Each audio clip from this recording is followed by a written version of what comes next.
for the moment, it doesn't look like Macron is going to leave. He may try and stay on, appoint another prime minister, wait until he can feel there's a chance of doing a snap election or something, but even that will not solve his problems because he will lose it.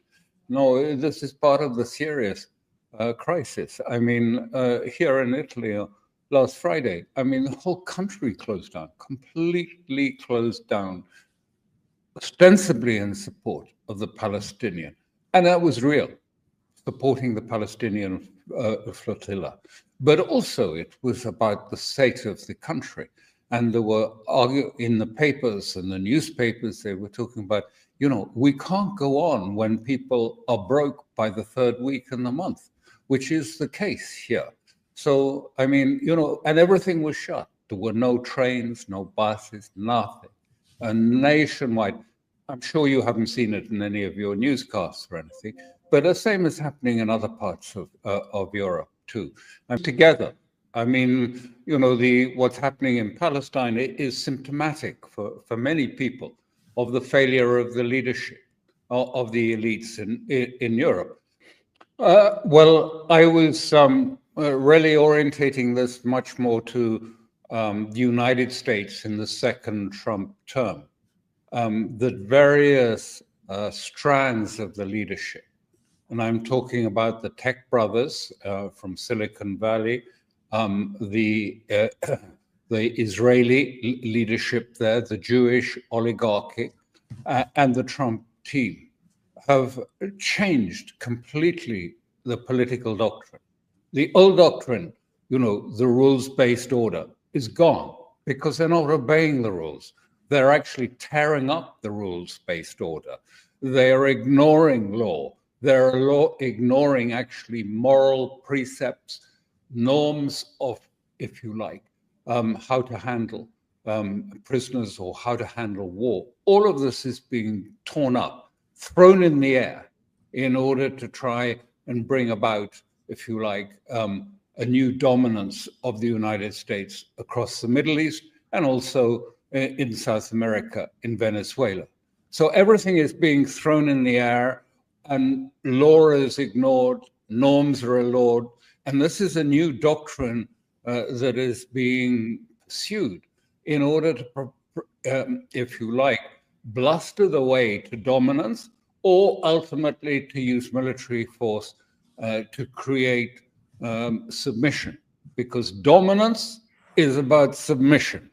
And that's what Israel is insisting on, and which the Trump team, like Steve Barak said quite clearly, Tom Barak said very clearly, look, this is, you know, the other side of the coin to Israeli dominance, which is what they are imposing on the region. Of course, it's submission. You either submit or you're going to suffer military consequences. This is the new doctrine, geopolitical doctrine that is being enforced at the moment to try and get dominance. And it is, as I've said many times, ultimately, this is about trying to find a way of increasing the United States revenues into its capital account to cover what is happening, which is, if you like, and that they are being overwhelmed by deficits. The deficits just grow and grow, and the United States is overwhelmed by them and overwhelmed by debt that has to be refinanced in the next few months through to the midterms. So how do you do this? And they want, if you like, the dominance to insist that people have to provide investment into the United States. And you can call it tribute, you can call it a tax, you can call it a tariff, or you can call it a sanction. It amounts to the same thing. It's about changing the financial order, the global financial order, and to do that through a new policy structure of, if you like, threat and, if you like, bluster and dominance to achieve it. I mean, you know, he admires what, you know, forget the propaganda. He admires Netanyahu. He is under Netanyahu's thumb. he will do what Netanyahu wants. And he's taking his lead from Netanyahu. And this is also because, as I have written before, there is a real sense that there is an internal war in America that Netanyahu is engaged. I called it the Eighth Front, which is to take control of the media. And my goodness, that's happening. The Israeli-orientated oligarchs in America, Larry Ellison and his son and others, are taking control over the media. And now they're paying people, the influencers, paying influencers something like $7,000 for a post. But they're recruiting young American, mostly conservatives, to try and push the line of absolute support for Israel. And they're spending lots and lots of money paying people to write posts on Instagram and TikTok and other sites, pushing the Israeli agenda. So you have, this war too in the US, and these different factions have come together. And the problem is, and why I think Trump is finding it so difficult, and why he's between a rock and in a hard place, is I do think that Trump understands that this is costing him and America reputation. The mood has turned strongly against Israel. I mean, right across Europe. Just look what's happening in Europe. And it's the same in America. And he knows that this will have an impact at the midterms. He can see that. Yet he cannot do anything except a little bit of theater. Oh, I'm going to be so tough on Netanyahu. If you look at what is going on by the people who have influence with the MAGA group and with young Americans, both conservative and democratic, there is a strong shift away from support for Israel.